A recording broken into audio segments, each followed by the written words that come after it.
একসময় বাংলার প্রতিটি গ্রামে হাতে ভাজা মুড়ির গন্ধে ভরে উঠত সকাল বিকেল। গলাচিপার সাহাবাড়ি ছিল হাতে ভাজা মুড়ির এক ঐতিহ্যবাহী কেন্দ্র। কিন্তু কালের বিবর্তনে সেই ঐতিহ্য আজ হারিয়ে যেতে বসেছে। গরম চুলার তাপে বালুর মধ্যে ভাজা হয় চাল, মুহূর্তেই ফুলে ওঠে সাদা মচমচে মুড়ি।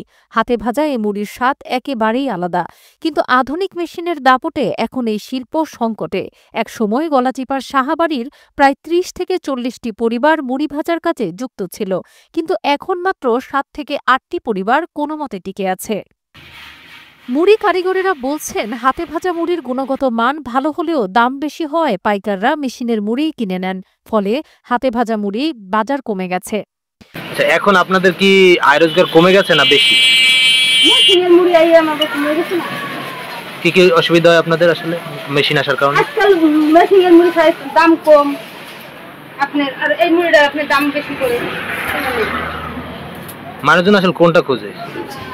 মানুষজন যেটা কম হয়ে যায়, কিন্তু মেশিনের মুড়ি থেকে স্বাদ কোনটা? হাতে ভাজা মুড়ির স্বাদ একটু বেশি, অনেক বেশি। আপনি মেশিনের মুড়ি খাইলে পর আপনার অনেক সমস্যা না।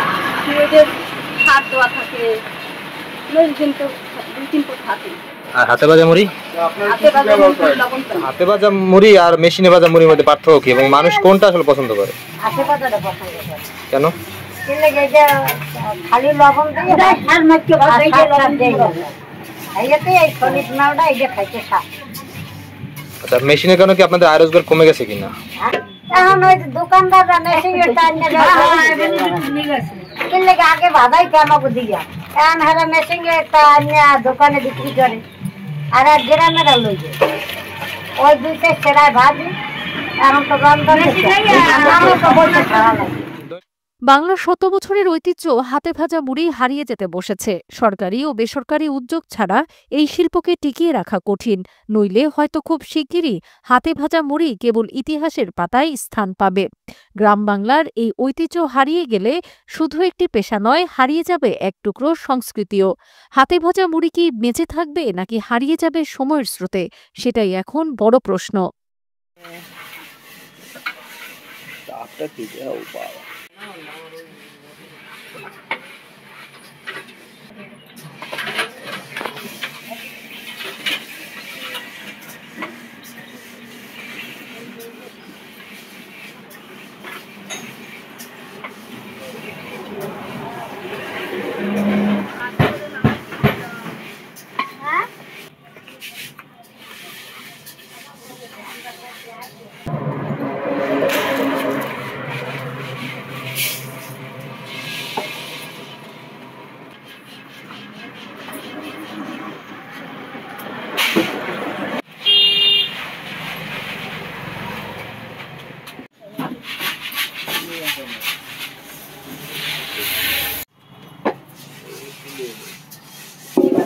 স্যার আমাকে তো যাওয়া হয় মেশিন কে ধরে গেলে তো সার মারে, তাহলে তো সার দেবে না।